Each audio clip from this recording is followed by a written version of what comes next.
Respostas rápidas a perguntas escatológicas, parte 31.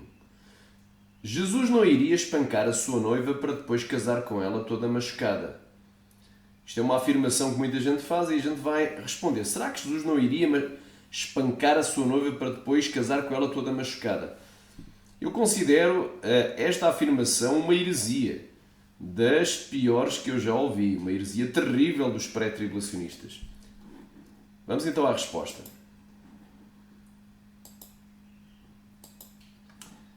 Eles consideram que alguém passar pela tribulação é ser espancado, ser sovado, para depois no dia do casamento, estar todo arrebentado. Eles ignoram, aleluia, que importa que aquilo que é mortal se revista de imortalidade e aquilo que é corruptível se revista de incorruptibilidade.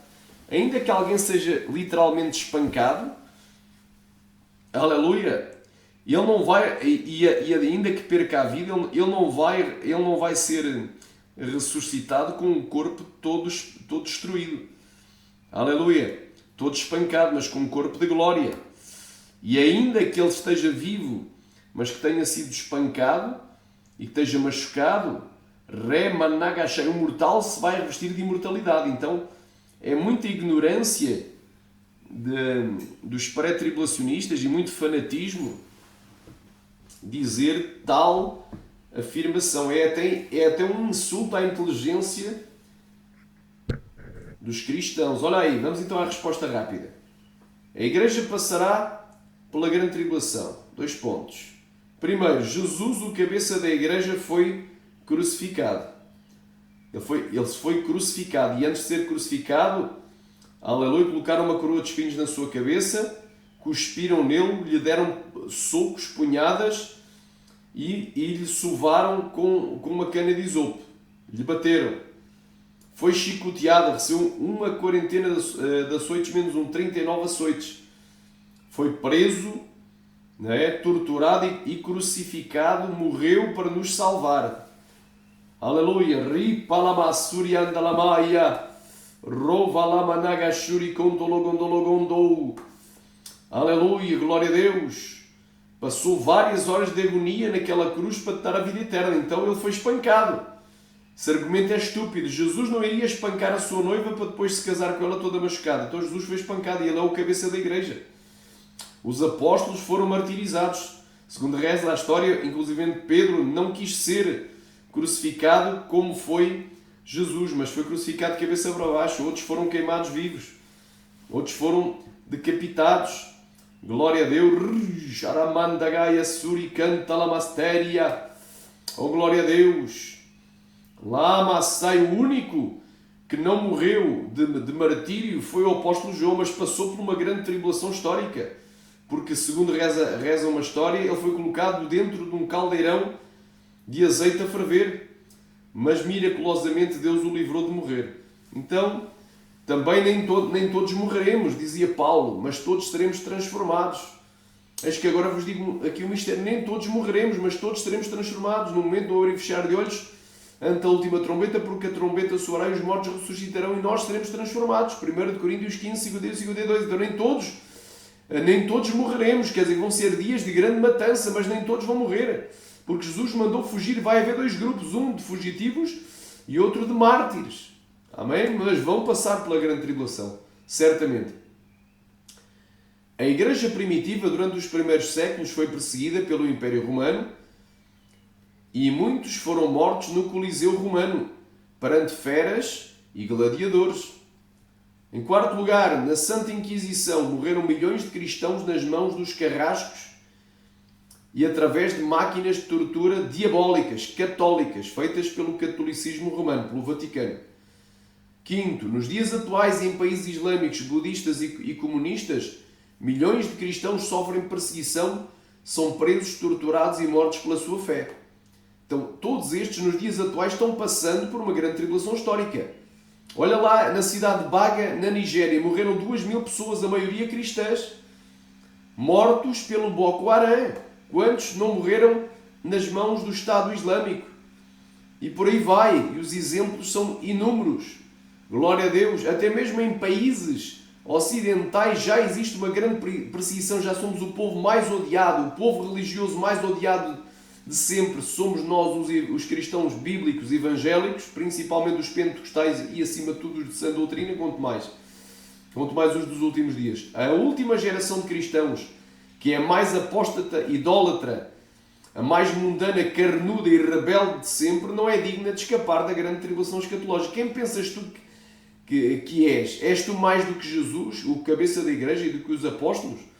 E dos cristãos da igreja primitiva e de vários outros que estão morrendo nos dias atuais? Tu não és melhor para escapar da grande tribulação escatológica. És a pior geração de crente. Nós somos a pior geração de crente. Claro que há exceções, mas a maioria de nós somos apóstatas. Não somos dignos nem de salvação, quanto mais de escapar de ser perseguido. Ripa lá. E além disso, não existe uma promessa na Bíblia de escapar. Jesus disse: no mundo tereis tribulação, mas tendo bom ânimo, eu venci o mundo. Jesus não prometeu que iríamos escapar. Amém? Então, resposta rápida a esta pergunta. Vamos aqui a alguns textos agora. Amém? Alguns textos da Bíblia. Glória a Deus. E havendo aberto o quinto selo, vi debaixo do altar as almas dos que foram mortos por amor da palavra de Deus e pelo amor do testemunho que deram. E clamavam com grande voz, dizendo: até quando, ó verdadeiro e santo dominador, não julgas e não vingas o nosso sangue dos que habitam sobre a terra? E foram dadas a cada um compridas vestes brancas, e foi-lhes dito que repousassem ainda um pouco tempo, até que também se completasse o número dos seus conservos e irmãos que haviam de ser mortos como eles o foram. Então, aleluia! Então quem é que estava debaixo do altar? Isto aqui são os mártires da grande tribulação. Aqueles que foram mortos pelo amor da palavra de Deus e do testemunho que deram, os cristãos. Jarabanda lá. Então Jesus é mentiroso ao dar esta revelação ao apóstolo João? Os cristãos dos últimos dias, muitos vão ser martirizados. Vai haver um grupo de fugitivos. Vai haver um grupo que vai escapar de morrer, mas não vai escapar de passar pelo período chamado grande tribulação. Aleluia. Apocalipse capítulo 12, versículo 11. Eles o venceram pelo sangue do Cordeiro e pela palavra do seu testemunho, e não amaram as suas vidas até à morte. Versículo 17. E o dragão irou-se contra a mulher e foi fazer guerra ao remanescente da sua semente, os que guardam os mandamentos de Deus e têm o testemunho de Jesus Cristo, porque o anticristo fará guerra contra os santos e prevalecerá contra eles. E quem são os santos? Não existe essa história de santo judeu, santo porque é israelita, é santo cristão, independentemente da etnia, se tenha nascido em Israel ou fora de Israel, seja um membro de uma das 12 tribos de Israel ou não tenha nada a ver com as tribos de Israel, nem sequer seja judeu. Amém? São os cristãos, porque em Cristo não há judeu nem gentio. Para concluir então esta resposta aqui, ver como este argumento é tolo, é infantil e é um insulto à inteligência, é uma heresia terrível. Vamos aqui, alamanto, corramai, pro, cantou lamaia, choramaia. A 1 de Coríntios, vamos aqui a 1 de Coríntios, glória a Deus, vamos aqui a 1 de Coríntios. 1 de Coríntios,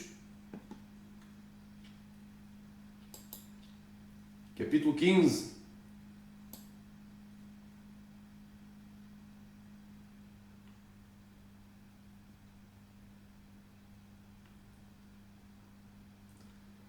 Amém, glória a Deus.